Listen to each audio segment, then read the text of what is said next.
Geography online classes में आपका स्वागत है।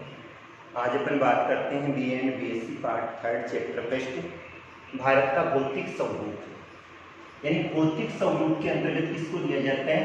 भौतिक स्वरूप में अपन उस क्षेत्र की धरातलीय स्थलाकृति को लेते हैं और धरातलीय स्थलाकृति का अध्ययन करें तो अपन देखते हैं कहीं पे पर्वतीय क्षेत्र पाया जाता है, कहीं पे पठारी क्षेत्र पाया जाता है, तो कहीं पे मैदानी क्षेत्र पाया जाता है, कहीं पे घाटी पाई जाती है। तो उस धरातल की आकृति कैसी पाई जाती है? प्रादेशिक भूगोल के अंतर्गत ये मुख्य विषय होता है भाई जिस क्षेत्र का अपन अध्ययन करते हैं उस क्षेत्र का भौतिक स्वरूप किस प्रकार पाया जाता है, क्योंकि धरातल पर पाई जाने वाली विभिन्न जो स्थलाकृतियां होती हैं वो वहाँ की जलवायु को भी प्रभावित करेगी, वहाँ की वनस्पति को भी प्रभावित करती है, वहाँ की कृषि दशाओं को भी प्रभावित करती है और वहाँ की जनसंख्या को भी प्रभावित करती है। भारत के भौतिक स्वरूप का अध्ययन करें तो संपूर्ण भारत के भौतिक स्वरूप के अंतर्गत पर्वत भी आते हैं, जो अपना हिमालय पर्वतीय क्षेत्र आ जाता है, पठारी क्षेत्र भी आता है जिसमें दक्षिण का पठारी क्षेत्र आ जाता है, समतल मैदानी क्षेत्र भी आता है जिसमें तटीय मैदान भी आ जाते हैं, सतलज, गंगा और ब्रह्मपुत्र का मैदानी प्रदेश भी आ जाता है, जो कि आज विश्व का सबसे अधिक उपजाऊ मैदान भी है और सघन जनसंख्या का केंद्र भी है। और इसके साथ में घाटी वाले क्षेत्र भी आ जाता है और नीचे वाले क्षेत्र का अध्ययन करें तो जलीय क्षेत्र भी आ जाता है, जहां पर अनेक द्वीप समूह भी पाए जाते हैं। अब भारत के संपूर्ण क्षेत्र का अध्ययन करें तो इसके 10.7% भाग पर तो क्या पाए जाते हैं? पर्वत पाए जाते हैं। 18.6% भाग पर पठार पाए जाते हैं। 27.7% भाग पर छोटी मोटी पहाड़ियां ये वाला क्षेत्र पाया जाता है और संपूर्ण भारत का 43% भाग ऐसा आता है जो कि समतल मैदानी क्षेत्र होता है। अब भारत के भौतिक स्वरूप का अध्ययन करें तो भारत के भौतिक स्वरूप में सबसे पहले आता है अपना उत्तरी पर्वतीय प्रदेश। उत्तरी पर्वतीय प्रदेश जिसे हिमालय पर्वतीय क्षेत्र भी कहा जाता है, उत्तरी पर्वतीय प्रदेश भी कहा जाता है और हिमालय पर्वतीय क्षेत्र भी कहा जाता है। अब सबसे पहले बात करते हैं अपन उत्तरी पर्वतीय प्रदेश से। उत्तरी पर्वतीय प्रदेश का अध्ययन करें तो उत्तरी पर्वतीय प्रदेश से जो कि कहाँ से प्रारंभ होता है? मरकान तट पर ग्वाडकर से प्रारंभ होता है और पूर्वी क्षेत्र का अध्ययन करें तो मीजो पहाड़ियों तक फैला हुआ है। मीजो पहाड़ी वाले क्षेत्र का अध्ययन करें अर्थात भारत का जो ऊपरी भाग आता है, भारत का जो ऊपरी भाग आ जाएगा, ये वाला जो क्षेत्र आता है,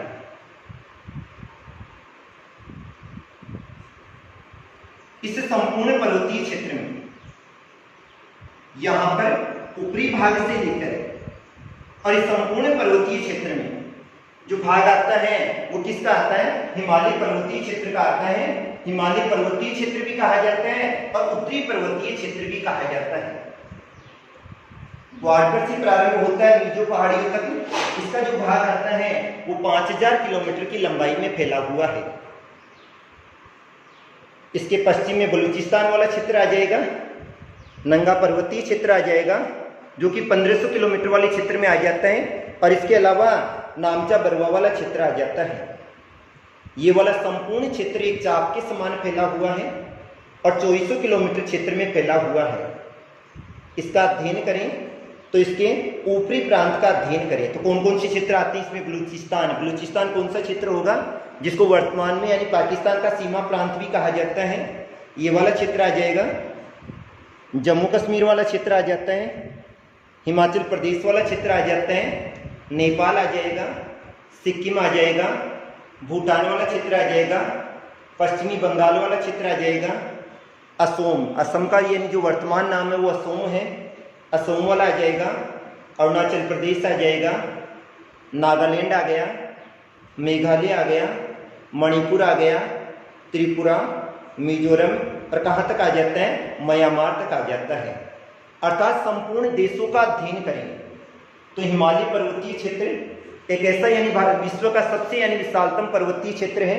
सबसे ऊंची चोटी भी यहीं पे पाई जाती है जिसको माउंट एवरेस्ट कहा जाता है और इसकी संपूर्ण सीमा कितने देशों में आती है? 7 देशों में आती है, जिसमें पाकिस्तान आ जाएगा, अफगानिस्तान, तजाकिस्तान, चीन, भारत, नेपाल और म्यांमार वाला क्षेत्र आ जाता है।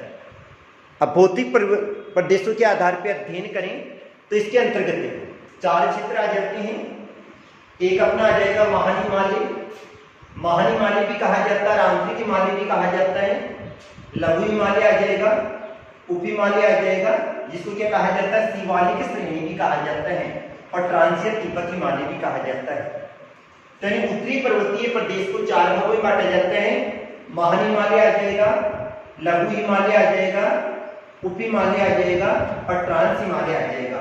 महाहिमालय को आंतरिक हिमालय कहा जाता है, लघु हिमालय को हिमाचल श्रेणी कहा जाता है, उप हिमालय आ जाएगा और ट्रांस या तिब्बत हिमालय आ जाएगा। दूसरे क्षेत्र का अध्ययन करें तो दूसरा क्षेत्र आता है उत्तर का विशाल मैदान। उत्तर का विशाल मैदान भी कहा जाता है, और इस प्रदेश को अपन सतलज, गंगा और ब्रह्मपुत्र का मैदान भी कहा जाता है। उत्तर का विशाल मैदान भी कहा जाता है, सतलज, गंगा और ब्रह्मपुत्र का मैदान भी कहा जाता है। इस संपूर्ण प्रदेश को 4 भागों में बांटा जाता है, और 4 भाग कौन कौन से आते हैं इसमें? एक तो भाबर प्रदेश आ जाता है, दूसरा तराई प्रदेश, बांगर प्रदेश और खादर प्रदेश। भाबर प्रदेश का मतलब होता है पुराने जलोढ़ आ जाएंगे, जहां पर वर्षा का जल नहीं पहुंचता है या नदियों के बाढ़ का पानी नहीं पहुंचेगा, वो आ जाएगा अपना भाबर प्रदेश। दूसरा तराई प्रदेश आ जाएगा, और तराई प्रदेश कौन सा आता है? जैसे ये मोटे कंकर पत्थर के टुकड़े आते हैं और वहां पर नदियां बहती बहती अपनी जल को प्रवाहित कर देती है, उसे क्या कहा जाता है? तराई प्रदेश कहा जाएगा। बांगड़ आ जाएगा, पुराने जलोढ़ से निर्मित होता है, और खादर में नवीनतम जलोढ़ आ जाते हैं। कौन से आ जाएंगे? नवीनतम जलोढ़ वाला क्षेत्र आ जाएगा। तो 2 प्रदेश हो गए, एक तो कौन सा हो गया? उत्तरी पर्वतीय प्रदेश, दूसरा उत्तर का विशाल मैदान है। तीसरा जो भाग है उसको अपन कहते हैं प्रायद्वीपीय पठार। प्रायद्वीपीय पठार का मतलब होता है भारत का जो नीचे वाला भाग है,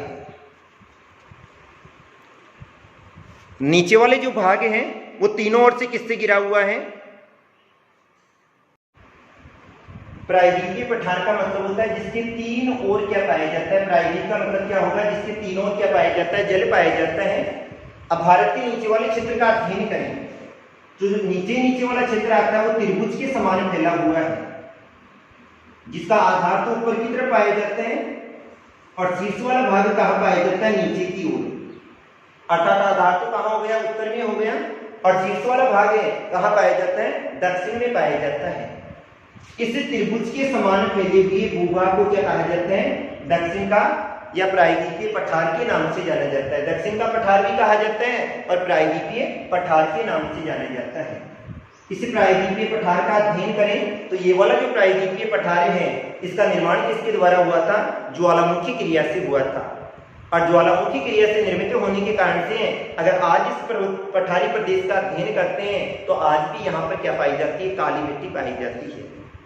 और काली मिट्टी जो कि उपजाऊ होती है, जिसे कपास की मिट्टी भी कहा जाता है और रेगुल मिट्टी भी कहा जाता है। और ये वाला जो प्रदेश है वो खनिज संपदा से भी परिपूर्ण पाया जाता है, क्योंकि इसमें विवर्तनिक हलचल के कारण से सेलों का कायांतरण हो गया था और उनका दूसरे रूप में परिवर्तित होने के कारण से आज यहाँ पर खनिज संपदा पाई जाती है।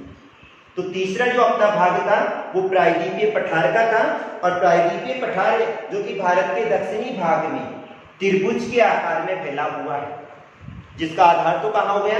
उत्तर में हो गया, और शीर्ष वाला भाग कहाँ पर हो गया? दक्षिण में हो गया। अब इस प्रायद्वीपीय पठार का अध्ययन करें तो इसे 2 भागों में बांटा जाता है। 2 भाग कौन से हो गए? एक तो अपना मालवा का पठार हो गया, और दूसरा कौन सा हो गया? दक्कन का पठार हो गया। दक्कन का पठार भी कहा जाता है और लावा पठार भी कहा जाता है। तो 2 भाग हो गए, एक कौन सा हो गया? मालवा का पठार हो गया, और दूसरा कौन सा हो गया? दक्कन का पठार हो गया।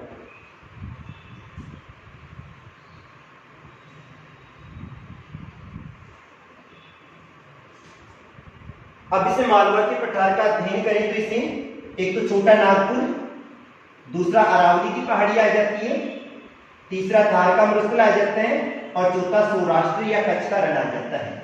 4 भागों में बांटा जाता है। एक छोटा नागपुर का पठार, दूसरा अरावली की पहाड़ी आ जाती है, तीसरा थार का मरुस्थलीय क्षेत्र आ जाता है और चौथा सौराष्ट्र या कच्छ का रण आ जाता है। सौराष्ट्र या कच्छ का रण जो कि गुजरात वाले क्षेत्र में आ जाएगा। थार का मरुस्थलीय क्षेत्र जो कि यानी भारत का सबसे बड़ा मरुस्थलीय क्षेत्र है। तापमान की अधिकता के कारण से यहाँ पर मरुस्थलीय रेखाएं पाई जाती है और यानी भारत के कौन से भाग में आ जाएगा, पश्चिमी भाग में आ जाएगा, जिसका अधिकांश भाग भारत में आता है और थोड़ा बहुत भाग कौन से में आ जाता है, पाकिस्तान में आ जाता है। भारत में भी अध्ययन करें तो ये सर्वाधिक कौन से क्षेत्र में आता है, राजस्थान वाले क्षेत्र में आता है। तीसरा आ जाता है अरावली की पहाड़ियां। अरावली की जो पहाड़ियां हैं वो कहां से प्रारंभ होती है, गुजरात के खेड़ब्रह्मा से प्रारंभ होती है और दिल्ली की जो रायलसीन है, हिल है, वहां तक ये वन जाती है और राजस्थान की सबसे ऊंची चोटी है जो गुरु शिखर है वो भी कहां पर पाई जाती है, अरावली की पहाड़ियों में ही पाई जाती है। इसके बाद में छोटा नागपुर का पठारी क्षेत्र आ जाता है। इधर वाले भाग का अध्ययन करें, दक्कन का लावा पठार। तो इसके अंतर्गत कौन कौन से क्षेत्र आते हैं, एक तो लावा का पठार आ जाता है, मैसूर या कर्नाटक का पठार आ जाता है, छत्तीसगढ़ निम्न भूमि आ जाती है जो कि छत्तीसगढ़ ग्रहजात पहाड़ी वाला जो निम्न भूमि वाला क्षेत्र आ जाता है वो इसके अंतर्गत आ जाएगा। दंडकारण्य पठारी प्रदेश आ जाता है और नीचे वाले क्षेत्र में देखते हैं अपने भाई इसके दो भाग हो जाते हैं। ये भाग तो पूर्वी हो गया और ये वाला भाग कौन सा हो गया, पश्चिमी हो गया। तो इधर वाले भाग में तो कौन सा हो जाएगा, पश्चिमी घाट, और इधर वाले भाग में कौन सा हो जाएगा, पूर्वी घाट। तो प्रायद्वीपीय पठार जिसको दो भागों में बांटा जाता है, एक मालवा का पठार और दूसरा दक्कन का पठार। मालवा के पठार को पुणे 4 भागों में बांटा जाता है, छोटा नागपुर का पठार, अरावली की पहाड़ियां, थार का मरुस्थल, सौराष्ट्र तथा कच्छ का रण। और दक्कन का पठार है जिसको लावा का पठार आ जाएगा, मैसूर या कर्नाटक का पठार, छत्तीसगढ़ निम्न भूमि आ जाएगी, दंडकारण्य पठारी प्रदेश आ जाएगा, पश्चिमी घाट और पूर्वी घाट को इसके अंतर्गत सम्मिलित किया जाता है। अब इसके बाद में आता है अपना जो चौथा पार्ट आता है, चौथा जो भाग आ जाएगा वो कौन सा आता है, तटीय मैदान आता है। तटीय मैदान किसे कहा जाता है, अब जितने भी पर्वतीय क्षेत्र हैं, अब पर्वतीय क्षेत्र से क्या निकलती है, नदियां निकलती है और नदियां पर्वतीय क्षेत्र से अत्यधिक वेग से समतल मैदानी क्षेत्रों में प्रवेश करती है। जब ये नदियां पर्वतीय क्षेत्रों से बहकर आती है तो अपने साथ में अनेक कंकड़ पत्थर के टुकड़े भी लेकर आती है, गोलासा मोटे टुकड़े भी लेकर आती है, बजरी भी लेकर आती है, रेत भी लेकर आती है। और जब ये वाली जैसे ही मैदानी क्षेत्रों में प्रवेश करती है तो नदियों का जो वेग है वो क्या हो जाता है, कम हो जाता है। नदियों का वेग कम होने के कारण से नदियां अपनी पानी को तो महासागरीय क्षेत्र में प्रवाहित कर देती है, लेकिन इनके साथ में जो भी मिट्टी के कंकड़ आते हैं, ये मिट्टी के अंश आते हैं, कंकड़ पत्थर के टुकड़े आते हैं, वो लाकर ये क्या करती है, तटवर्ती क्षेत्रों में जमा कर देती है। और जब तटवर्ती क्षेत्रों में जमा करती है तो उसके कारण से मैदानी क्षेत्रों का निर्माण हो जाता है और ये मैदान कहाँ बनते हैं, तट पर बनते हैं। अतः इन मैदानी क्षेत्रों को क्या कहा जाता है, तटीय मैदान कहा जाता है। नदियां पर्वतीय क्षेत्र से बहकर जैसे ही समतल मैदानी क्षेत्रों में आती है और समतल मैदानी क्षेत्रों में आने के बाद में ये जैसे ही बहकर आई, कंकड़ पत्थर के टुकड़े लेकर आई और इन तटवर्ती क्षेत्रों में यहां पर लाकर जमा कर देती है और उनके कारण से एक समतल मैदानी क्षेत्रों का निर्माण होता है। क्योंकि ये मैदान तट पर बनते हैं अतः इन मैदानों को क्या कहा जाता है, तटीय मैदान कहा जाता है। अब इसके भी दो भाग हो गए, क्योंकि बीच में कौन सा भाग हो गया, दक्षिण का पठारी क्षेत्र हो गया। अतः दक्षिण के पठारी क्षेत्र से जो नदियां इधर निकलेगी वो तो कहाँ बहेगी, पश्चिमी दिशा में, और जो इधर निकलेगी वो कहाँ बहेगी, पूर्वी दिशा में। अतः इधर जो मैदान बनेगा वो तो कौन सा हो जाएगा, पूर्वी तटीय मैदान, और इधर वाले भाग में जो मैदान बनेगा वो कौन सा हो जाएगा, पश्चिमी तटीय मैदान। अतः तटीय मैदानों को दो भागों में बांटा जाता है। दो भाग कौन कौन से हो गए, एक पश्चिमी तटीय मैदान हो गया और दूसरा कौन सा हो गया, पूर्वी तटीय मैदान। एक पश्चिमी तटीय मैदान है और दूसरा कौन सा हो गया, पूर्वी तटीय मैदान। अब पश्चिमी जो तटीय मैदान है उनको अलग अलग भागों में बांटा जाता है। एक गुजरात का मैदान आ जाता है, दूसरा कोंकण का तटीय मैदान आ जाएगा, तीसरा कर्नाटक या मैसूर का तटीय मैदान और चौथा मालाबार का तटीय मैदान। पश्चिमी तटीय मैदान जो कि कहां से प्रारंभ होगी, इधर वाले भाग में, क्रमबद्ध है ये वाले नाम। ऊपर वाले क्षेत्र का अध्ययन करते हैं तो यहाँ पर इस प्रकार से दो भाग आते हैं, यहां से ये वाले मैदानी क्षेत्र प्रारंभ होते हैं। तो ये वाला भाग कौन सा आ गया, गुजरात वाला भाग आ गया। और गुजरात का अध्ययन करें तो गुजरात वाले क्षेत्र में दो खाड़ी पाई जाती है, एक खंबात की खाड़ी आती है, दूसरी कच्छ की खाड़ी आती है। तो ऊपर वाले क्षेत्र का जो मैदानी क्षेत्र है उसको तो क्या नाम दिया जाएगा, गुजरात का मैदान कहेंगे। इधर वाले क्षेत्र में यहां पर आ जाएगा कोंकण का तटीय मैदान, फिर कर्नाटक आ जाएगा, और लास्ट वाले क्षेत्र में मालाबार का तटीय मैदानी क्षेत्र आ जाता है। इसके बाद में पूर्वी तटीय मैदान का अध्ययन करें तो पूर्वी तटीय मैदानी क्षेत्र में इनको तीन भागों में बांटा जाता है। एक ऊपर वाले क्षेत्र में तो कौन सा आ जाएगा, उत्कल का तटीय मैदान, यहां से प्रारंभ होगा उत्कल का तटीय मैदान। फिर आंध्र प्रदेश वाले क्षेत्र में अध्ययन करें, विशाखापट्टनम में यहाँ पर आंध्र का तटीय मैदानी क्षेत्र आ जाता है, जिसको काकीनाडा का तटीय मैदान भी कहा जाता है। आंध्र का भी कहेंगे और काकीनाडा का भी तटीय मैदान कहा जाता है। इसके बाद में आ जाता है तमिलनाडु या कोरोमंडल का तटीय मैदान है। तो ये कौन से क्षेत्र में आएगा, तमिलनाडु वाले क्षेत्र में आ जाता है, जिसको कोरोमंडल का तटीय मैदान भी कहा जाता है। और इनके बीच वाले इस क्षेत्र को उत्तरी सरकार तट भी कहा जाता है। तो चार भाग हो गए।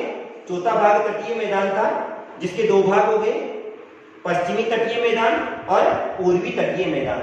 पश्चिमी तटीय मैदान जिसको गुजरात का मैदान भी कहेंगे, कोंकण का तटीय मैदान, कर्नाटक या मैसूर का तटीय मैदान और मालाबार का तटीय मैदान। अर्थात इसके कितने भाग हो गए, चार भाग। पूर्वी के कितने हो गए, तीन भाग हो गए, उत्कल का तटीय मैदान, आंध्र या काकीनाडा का तटीय मैदान, तमिलनाडु या कोरोमंडल का तटीय मैदान। इसके बाद में आ जाएगा अपना द्वीप समूह।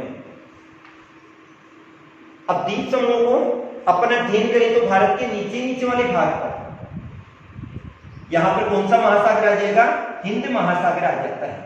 कौन सा, हिंद महासागर आ गया। इसके दो भाग हो गए, एक भाग में तो रह गया अरब सागर और दूसरे भाग में रह गया बंगाल की खाड़ी। अतः इन द्वीप समूहों को दो भागों में बांटा जाता है, एक अरब सागर के द्वीप और दूसरा बंगाल की खाड़ी के द्वीप। एक अरब सागर के और दूसरा कौन सा हो गया, बंगाल की खाड़ी के। तो अरब सागर वाले भाग में यहां तो कौन सा द्वीप समूह रह जाता है, लक्षद्वीप रह जाता है, और उधर वाले भाग में कौन सा आ जाएगा, अंडमान निकोबार द्वीप समूह आ जाएगा। बंगाल की खाड़ी में इधर तो आ जाएगा अंडमान निकोबार द्वीप समूह है, और इधर वाले भाग में कौन सा आ जाएगा, लक्षद्वीप वाला भाग आ जाता है। तो ये तो थे भारत का भौतिक स्वरूप। अर्थात जो पहला क्वेश्चन आएगा वो यही आएगा, भारत को कितने भौतिक प्रदेशों में बांटा गया है, कितने का नाम आते ही सबसे पहले ये सारणी बनेगी। क्योंकि याद इस प्रकार से आएगा, 10 नंबर का अगर साइंस वालों की क्वेश्चन आता है तो 5 + 5 लिखा हुआ आएगा। 5 + 5 का मतलब होगा, दो भाग हो गए क्वेश्चन के, भारत को कितने भौतिक प्रदेशों में बांटा गया है, ये 5 नंबर का हो गया। तो आपने लिख दिया 5 भागों में बांटा गया है, तो 5 नंबर नहीं होंगे, सबसे पहले सारणी उतारनी पड़ेगी और उसके बाद में क्या बनाओगे, मानचित्र बनाओगे, जब जाके 5 में से अंक मिलेंगे, कितने मिलते हैं। उसी क्वेश्चन का दूसरा पार्ट होगा, किसी एक का सविस्तार वर्णन कीजिए। तो 5 भाग थे, इन 5 में से फिर किसी एक का वर्णन करना है। अब इन पार्टों का अपन विस्तार पूर्वक अध्ययन अगले टॉपिक में करेंगे। सबसे पहले अपन अध्ययन करेंगे उत्तरी पर्वतीय प्रदेश का अध्ययन करेंगे, यह अपन मानचित्र के आधार पर करेंगे। Thank you.